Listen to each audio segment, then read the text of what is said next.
Today we are going to swatch these little gems of luscious watercolor by Roman Szmal.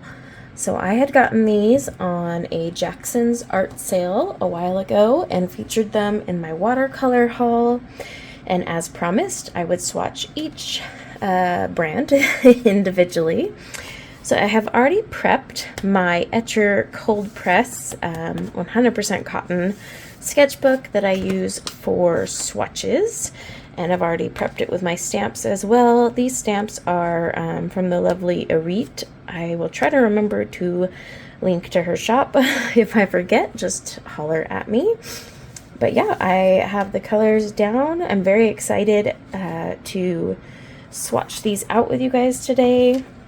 So I will give you a peek at what they look like real fast, just so you're aware, and then we will go from there. So let's start with the first one we'll be swatching today, which is, camera, look at. So this is sap green. All of them have watercolor paper wrapped around them with a swatch of the actual paint. That's the actual paint right there. And then on this side you have the number, so 233. Now on the other side of the label it'll say Aquarius, pigment information. It'll also tell you if it's granulating, staining, and its transparency all right there. Now on the back is the name and barcode. So if you pop this off, or in my case use an X-Acto knife, pop it off there. These are wrapped like, they remind me of Andy's mints, the way they're wrapped, because of the little silver wrapping and stuff. Alright, so you pop off the wrapping.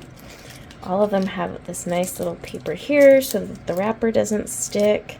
And these are all full pans. They come in full pans. Thank you, Roman Szmal, because I like my big brushes. Now, the one thing I'm going to tell you is they're not marked. So once you unwrap it, you're like, I don't know what color that is. So what I usually do is I take a pen of some kind and I'll write the color name on it, and that's it. I don't bother with the pigment info because I hassled with that in my swatch book. So I am going to sit and unwrap these, write the names on them. I do suggest you use a pen that is permanent, so Sharpie or anything like that, you know, so it doesn't wash off. But yeah, I'm going to do that, and then when we get back, we will swatch. Okay, I have unwrapped them all and used my chicken scratch to write on them. And now I'm ready to swatch.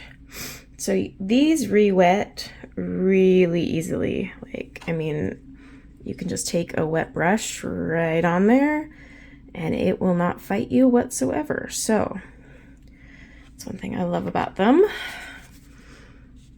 This is a sap green we're gonna do first. Oh, it reacts so beautiful on this paper. Okay. Chromium green oxide.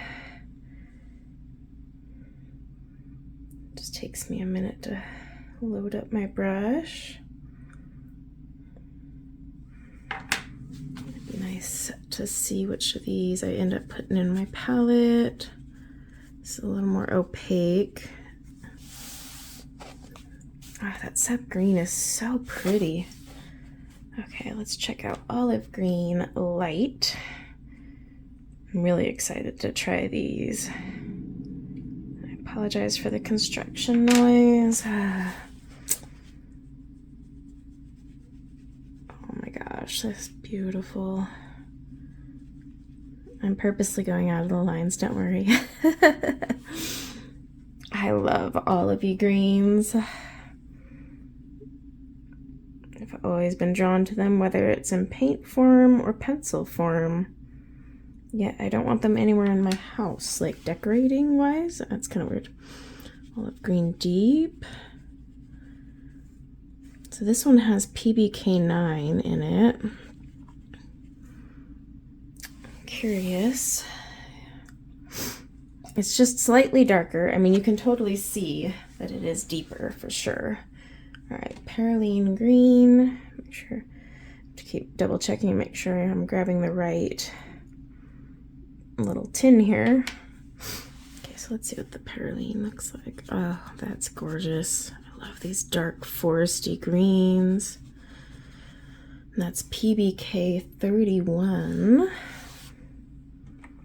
Okay, now we're on to transparent turquoise, which is PB 15-3 and then PG 7.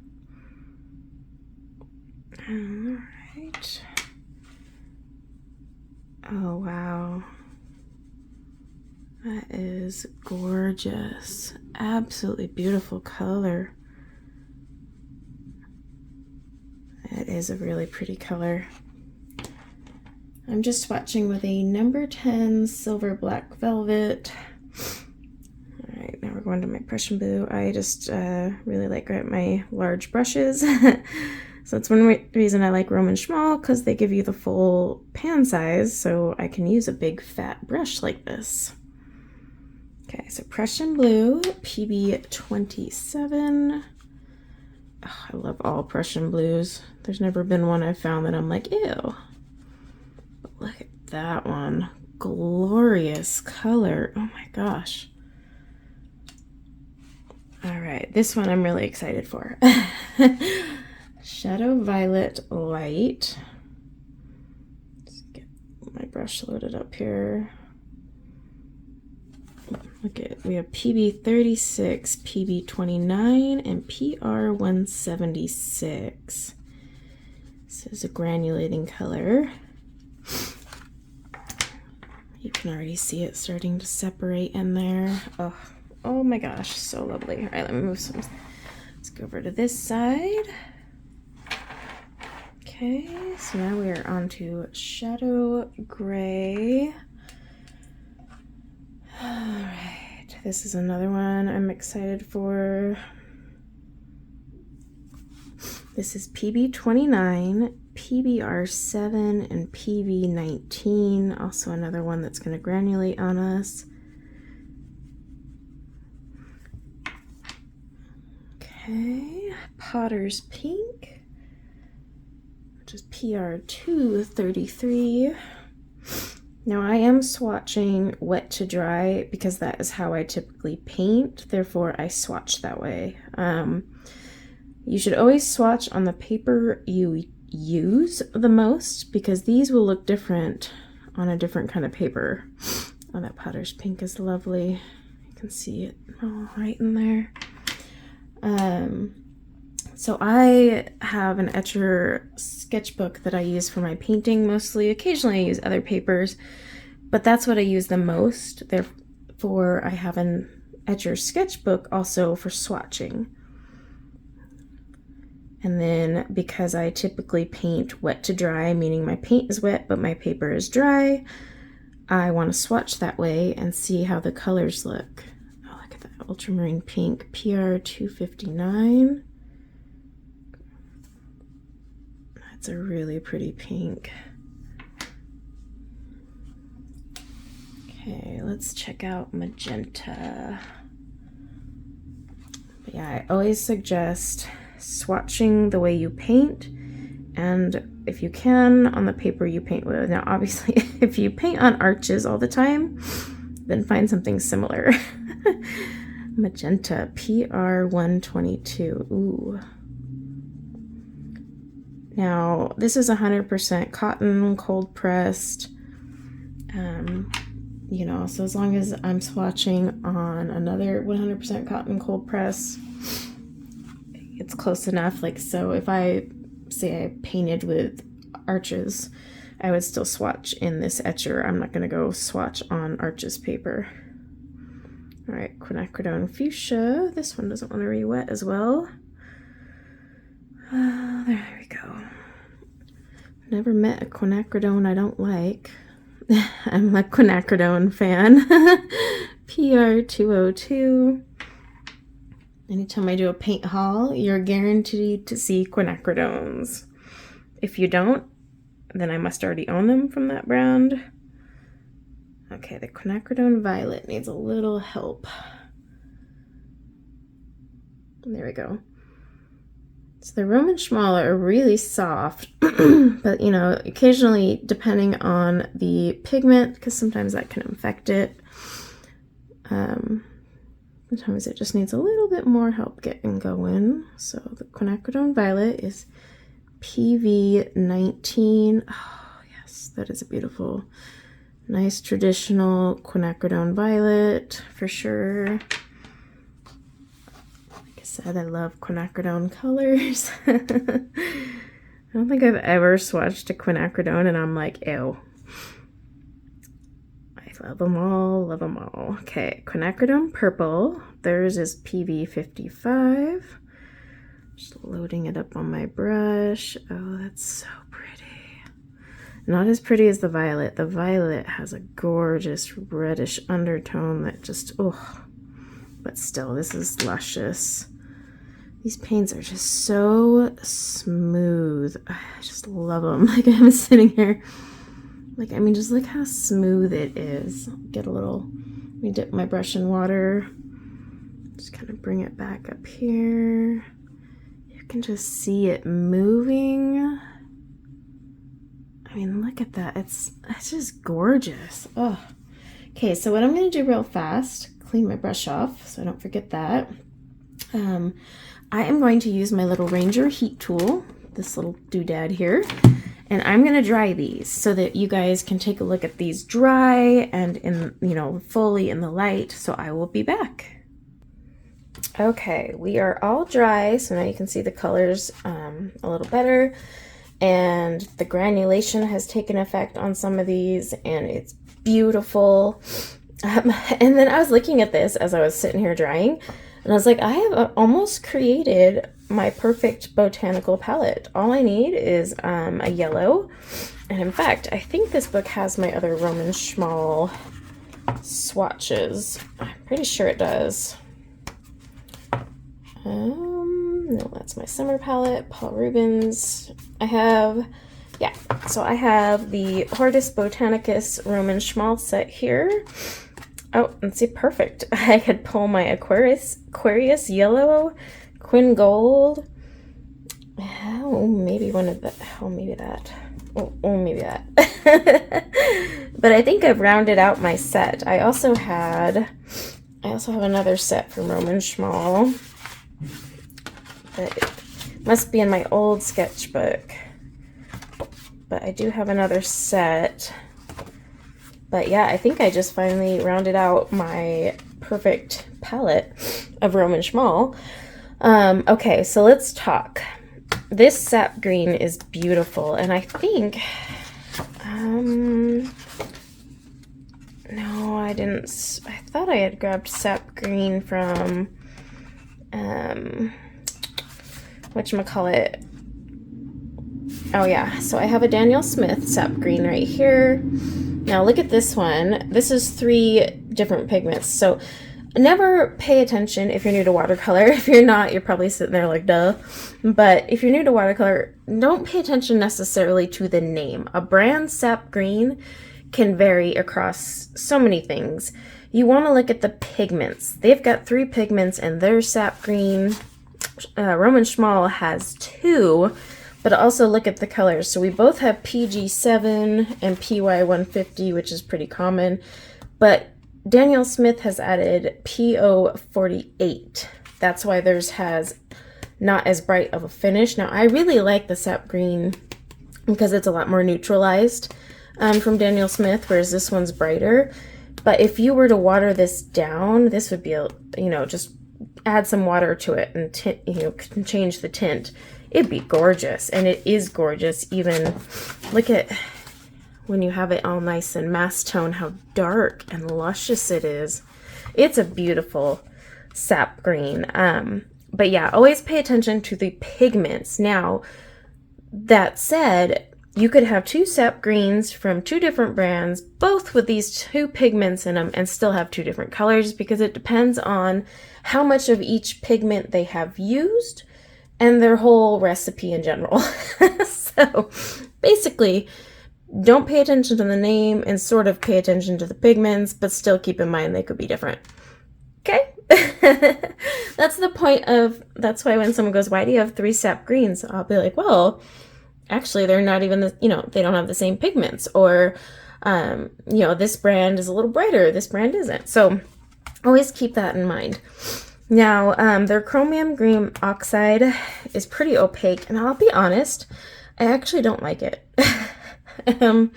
I thought I would like it, and I had looked through their catalog, and that one had intrigued me because they don't have a dot card that I can find. If they do have dot cards, let me know where you found them. But yeah, this one's a little too opaque for my taste. I'll probably give it to a friend who likes to watercolor, because I honestly don't see myself using that one, and the color's just kind of dull.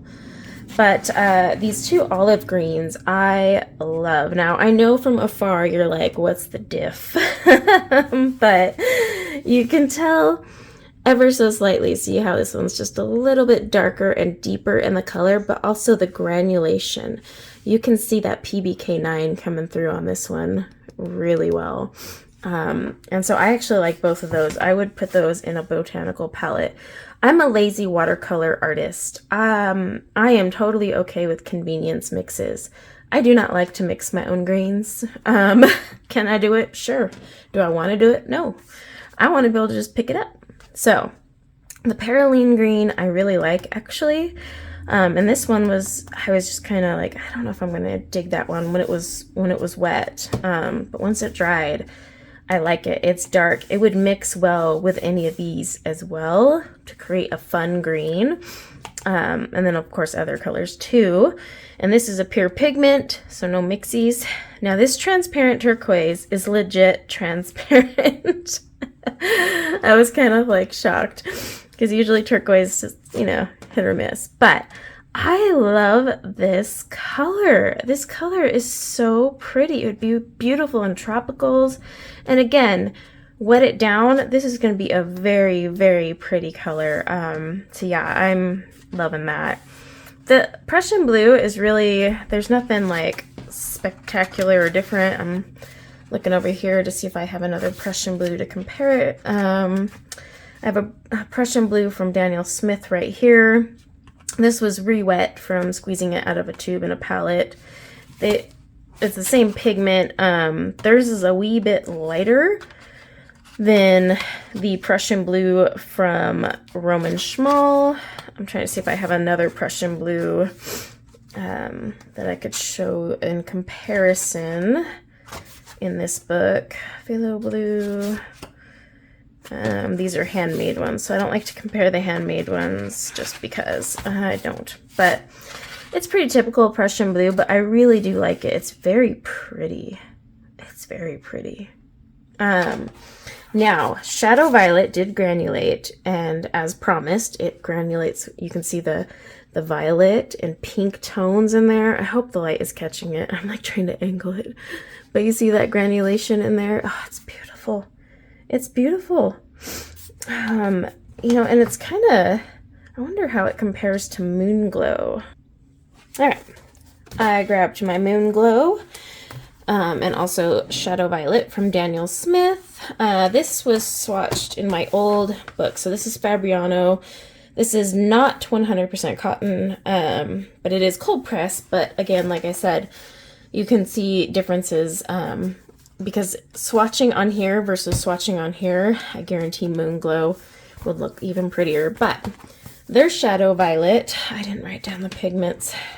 Their Shadow Violet is definitely more gray, whereas this one's leaning more on the blue side. So I actually like their Shadow Violet way better, the Roman Szmal one. Love Moon Glow though. But yeah, I would have to say I like this. And this is Shadow Violet Light, but I bet I don't know if they have a deep, I'd have to look in my catalog, but even their deep would not have the same undertones. Now the Shadow Gray also granulates, and you can see some really cool colors coming through in this one as well. I hope it picks it up on camera. It's pretty. It's pretty. Potter's Pink. is just a classic. I don't think I have, I'm trying to see if I have any Potter's Pink from other brands in here. I was not a big fan of Potter's Pink at first, the first time I used it, but I've slowly become a lover of Potter's Pink. So I was just trying to see. I'm not seeing one in this one. I know I have a Potter's Pink here, but again, this isn't the same type of paper, but this one's a lot deeper in from Roman Szmal on this paper. I would need to re-swatch my Daniel Smith and see what it's like on my etcher. But I do love the way it just separates. Oh, beautiful. Now this ultramarine pink is beautiful. So pretty. Would I use it all the time? Probably, actually, because it's very neutral. It's a light pink that I think is just gorgeous. And also because, like I said, I'm a lazy watercolorist. I don't have to sit there and water that down. I'm getting all the fun. All right, and again, these are all single pigment on this when we get into our pinks and violets and purples. All right, the magenta is so freaking luscious. Very bright. I like it. I would not use it all the time though, so I probably wouldn't put it in like my botanical palette, but it would be something I would use in the summer and whatnot. This quinacridone fuchsia though, oh, look at that thing. That is pretty. I like that one a lot. That'd be beautiful in the summer, fall, spring, whatever. But what we need to talk about is the quinacridone violet. PV19. I love this quinacridone violet, and I don't know if I have one to compare it to on this paper. Like I said, I tend to buy quinacridones. I just don't know if I have a quinacridone violet. Oh, here we do. So my Magello Mission paints using the same pigment. This is their quinacridone violet. This is Roman Szmal's. So Roman Szmal's is definitely more leaning on the purplish side. This one is pretty, I mean, they're pretty close. I would need to show it more side by side, but this one, even though it's the same pigment, you can see the differences in the way the color came out. So I actually like the Roman Szmal one better. Yeah, I really do. I like the way that one turned out a lot better than the Magello one. Let me see if I have a quinacridone. I do have a quinacridone violet from Schminke right here, which is a lot closer to the Roman Szmal one, actually. In the way it outputs, almost exactly the same. So there's that one. But yeah, I really like the Roman Szmal one. And that's why I was showing you as an example, quinacridone violet. There's 3 different brands, same pigment, but like with the Magello, it looks different. And it's all about formula. All right, quinacridone purple. I really like the way this purple, and even look at how pretty it is when it lightens up. And all that is water. You don't need to add white to your paint. You can, but water is your best friend for lightening up a color, in my opinion, because obviously if you add white, you are going to make a more opaque color. You're going to get more pastel shades, and it's a lot more fun to just see the different tints you can get just by adding water and just bring it down. So I prefer to do that. Sometimes if I'm playing around on my palette, I'll just sit there and take one color, go at mass tone, add water, go again, and just keep going and see the gradation of colors from that single color. And you'd be surprised what you can get out of one color. But yeah, I like all of these except the chromium green oxide. So that's all I would say, because I wasn't very impressed with this one. Let me know if any of you have the chromium green oxide from Roman Szmal. It could just be because I was a little thicker, or maybe this one is better wet on wet as opposed to wet to dry. So I'd love to hear your thoughts. And then same thing with all these other colors. Do you own any of these? What's your favorite uses for them? And yeah, I'm looking forward to playing around with these for sure. And some of these are going to make their way into my fall palette, especially that quinacridone violet. Yeah, I love it. Okay. But thanks for hanging out with me and swatching some Roman Szmal paints from my last haul. Until next time, take care. Bye now.